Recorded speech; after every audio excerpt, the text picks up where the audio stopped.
ଦେଖନ୍ତୁ ପାନୀୟ ଜଳ ସମସ୍ୟା ଓଡ଼ିଶାରେ ଚ୍ୟାଲେଞ୍ଜିଂ ଅଛି, କିନ୍ତୁ ତାକୁ ଆମେ ପାରୁ ପର୍ଯ୍ୟନ୍ତ ପ୍ରୟାସ କରୁଛୁ ଯେ ଶୀଘ୍ର ପାନୀୟ ଜଳ ଲୋକ ପାଇବେ। ଏଥିପାଇଁ ଯେଉଁ ଆମର ମେଗା ଅଛି, ମେଗାର ଆମେ ଯେଉଁ ପରସେଣ୍ଟେଜ ଦେଇଥିଲୁ ସେ ପରସେଣ୍ଟେଜ ଅନୁସାରେ ଆମେ ଏ ଭିତରେ ଯେଉଁ ଆମର 1 ବର୍ଷ ପୂର୍ତ୍ତି ହେବ ତା ଆଗରୁ ବି ଆମେ କିଛି ଉଦ୍ଘାଟନ କରିବୁ ଏ ପ୍ରକାର ଆମେ ନିଷ୍ପତ୍ତି ନେଇଛୁ।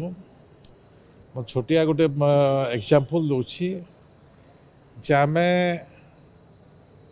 100% ନୂଆପଡ଼ା ଜିଲ୍ଲାରେ କମିଶନିଂ କରିଛୁ। ଏ ଭିତରେ ମୁଁ ପ୍ରକାଶ କରିବି ଆମେ କେତୋଟି ବ୍ଲକ, କେତୋଟି ପଞ୍ଚାୟତ, କେତୋଟି ଗାଁକୁ ଆମେ କରିଛୁ। ଆମେ ଯେଉଁ ଟାର୍ଗେଟ୍ ନେଇଥିଲୁ ସେ ଟାର୍ଗେଟ୍ରେ ମୁଁ ଯାହା ଦେଖୁଥିଲି ଟେଲ୍ ଏରିଆ ଯେଉଁଟା ହିଲିରେ ଉପରେ ଅଛି ଟିକେ ସେ ଗୁଡ଼ାକ ଟିକେ କଷ୍ଟ ଅଛି, ନହେଲେ ପାଖାପାଖି ଗୋଟେ ଗୋଟେ ପ୍ରୋଜେକ୍ଟର 80% କାମ ସରିଯାଇଛି। ଯେଉଁଟାକି ଆମର ରଖିଥିଲୁ 50ଟି ପ୍ରୋଜେକ୍ଟ ପାଖରେ ଆମର 80% ଛାଡ଼ିଯାଇଛି। 22ଟି ପ୍ରୋଜେକ୍ଟ କମ୍ପ୍ଲିଟ୍ ହେଇଛି ଆମର ଏ ଭିତରେ ହର ଘର ଜଲ।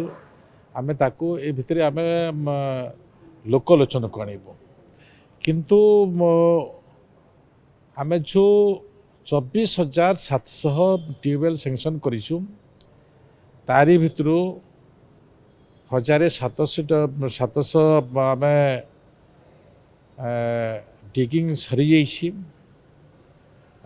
ତାକୁ କିଛି ଆମର ଇନଷ୍ଟଲ୍ କରିବା ଅଛି। ବାକି ଅନ୍ୟଟା ବି ଆମେ ଏ ଭିତରେ ଆମ ପାଖରେ ସେତିକି ଖୋଲିବା ପାଇଁ ଆମ ପାଖରେ ମେସିନ୍ ନାହିଁ। ଆମେ ଆନ୍ଧ୍ର ସାଇଟ୍ରୁ ବି ଯୋଗାଯୋଗ କରିଛୁ ଯେ ଆନ୍ଧ୍ର ସାଇଟ୍ରୁ ଅଧିକରୁ ଅଧିକ ମେସିନ୍ ଆଣି ଖୋଲିବା ପାଇଁ ସେ ପ୍ରକାର ବି ବ୍ୟବସ୍ଥା ଆମେ ରଖିଛୁ। ତ ୟାରି ଭିତରେ ମୁଖ୍ୟମନ୍ତ୍ରୀ ବି ଯେଉଁଠିକି ଯାଉଛନ୍ତି ସେଠି ବି ଆମର ଯେଉଁଟା କମ୍ପ୍ଲିଟ୍ ହେଇଛି ସେଇଟା ଇନାଗୁରେସନ୍ ବି କରୁଛନ୍ତି। ଏ ଭିତରେ ଆମେ ବି କିଛି ଇନାଗୁରେସନ୍ର ଯୋଜନା ରଖିଛୁ, କାରଣ ଲୋକମାନଙ୍କର ଆସ୍ଥା ବିଶ୍ୱାସ ରହିବାର ଆବଶ୍ୟକ ଅଛି। କାରଣ ଆମେ ଲୋକଙ୍କୁ ସ୍ୱଚ୍ଛ ପାଣି ଦେବୁ ହିଁ ଦେବୁ, ଏଥିରେ ତିଳେ ମାତ୍ର ସନ୍ଦେହ ନାହିଁ। ଆମେ ଯେଉଁ ଏରିଆ ବିଭିନ୍ନ କଣ୍ଟେଣ୍ଟରେ ରହୁଛି ସେ ଏରିଆର ବ୍ୟବସ୍ଥାକୁ ନେଇ ଆମେ ଅନ୍ୟ ଏକ ପ୍ରୋଗ୍ରେସିଭର ବ୍ୟବସ୍ଥାରେ ଅଛୁ। ତାହା ହେଲା ଆମେ ଗୋଟିଏ ଲୋକ କେତେ ପାଣି ଦରକାର ଅଛି, ତାର ପରିବାରରେ କେତେ ଜଣ ବ୍ୟକ୍ତି ଅଛନ୍ତି, କେତେ ପାଣି ପାଇପାରିବ, କେତେ ପାଣି ଦରକାର ଅଛି ଗୋଟେ ଗାଁକୁ, ସେ ପ୍ରକାର ବି ଆମେ ନୂଆ ପଦ୍ଧତି ଅବଲମ୍ବନ କରୁଛୁ। ଯାହା ଆମେ ଏ ଭିତରେ ଯୋଜନାରେ ଆମର ବିଭାଗ ଡିସାଇଡ୍ କରିଛୁ। ଆମେ ଦେଖୁଥିଲୁ ଯେ କମିଶନିଂ କଲାବେଳେ କିଛି ଲୋକ ଅଧିକ ପାଣି ନେଇଯାଉଛନ୍ତି, କିଛି ଲୋକ ମଟର ବ୍ୟବହାର କରୁଛନ୍ତି। ଏ ପ୍ରକାର ସମସ୍ୟାରେ ବି ଅଛି। ତ ସେଇ ଦୃଷ୍ଟିରୁ ଆମର ଷ୍ଟେଟ୍ ଲେଭେଲରେ ଗୋଟେ ମନିଟରିଂ ହେବ। ଷ୍ଟେଟ୍ ଲେଭେଲର ମନିଟରିଂ ଅନୁସାରେ ଆମେ ଜାଣିପାରିବୁ ଯେ ଗୋଟେ ଗାଁ, ଗୋଟେ ମେଗା, ଗୋଟେ ସିଙ୍ଗିଲ୍ ପ୍ରୋଜେକ୍ଟ କି ଗୋଟେ ସୋଲାର ପ୍ରୋଜେକ୍ଟ, ଯେଉଁଠି ବି ପାଣି କେତେ ପରିବାରକୁ ଯାଉଛି, କେତେ ଖର୍ଚ୍ଚ ହେଉଛି, ଏ ପ୍ରକାର ବି ଗୋଟେ ନୂଆ ପ୍ରକ୍ରିୟା ଆମେ କରିବା ପାଇଁ ଯାଉଛୁ। ଯାହାଦ୍ୱାରା କି ପାଣି ଯେଉଁ ମିସୟୁଜ୍ ହେଉଛି, ଅଧିକ ଲୋକ ନେଇଯାଉଛନ୍ତି, ଚାଷ କରିଦେଉଛନ୍ତି, ଘରେ ଅନ୍ୟ ପ୍ରକାର ବ୍ୟବହାର କରିଦେଉଛନ୍ତି। ଏ ପ୍ରକାର ବ୍ୟବହାରକୁ ବି ଆମେ ଦୂର କରିବା ପାଇଁ ବର୍ତ୍ତମାନ ଆମେ ସିଦ୍ଧାନ୍ତ ନେଇଛୁ। ତ କିଛି ସମୟ ଆପଣଙ୍କୁ ଅପେକ୍ଷା କରିବାକୁ ପଡ଼ିବ। ଏ ଭିତରେ ଆମେ ଟ୍ୟୁବୱେଲ୍ର ବ୍ୟବସ୍ଥାକୁ ଅଧିକରୁ ଅଧିକ ସମୟ ଭିତରେ ଆମେ କରିବା ପାଇଁ ତାର ଗୋଟେ ପ୍ରୟାସ ନେଇଛୁ। ମେଗା ପାନୀୟ ପ୍ରକଳ୍ପ ଧିମେଇବାର ଅନେକ ଗୁଡ଼ିଏ କାରଣ ଅଛି। ଗୋଟିଏ କଥା ହେଲା ଯେ ଯେତେବେଳେ ସରକାର ଦାୟିତ୍ୱରେ ନେଲେ 80-85% ସେମାନେ ଅର୍ଥ ନେଇଯାଇଛନ୍ତି, ଜିନିଷ କିଣିଛନ୍ତି କିନ୍ତୁ କାମ ନାହିଁ। जिनिस पड़िला किंतु काम हो पारानी आमे ताकू त्वरान्वित आमे कलु। द्वितीय काम होछि से माने केवल जिनिस किनिदेले ना इंटेक ओएल ना WTP ना OST कले ए काम को आछि आमे मु जहाँ देखुली अधिकरु अधिक आमे सक्षम होइछु।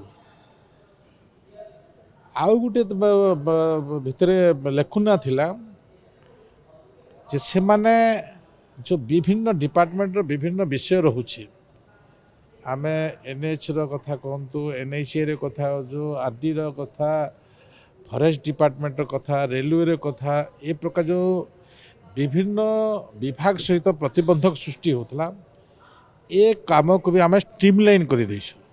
सेथि पय हमर अचीवमेंट बड़ी बड़ी बड़ी बड़ी बड़ी जाउछि।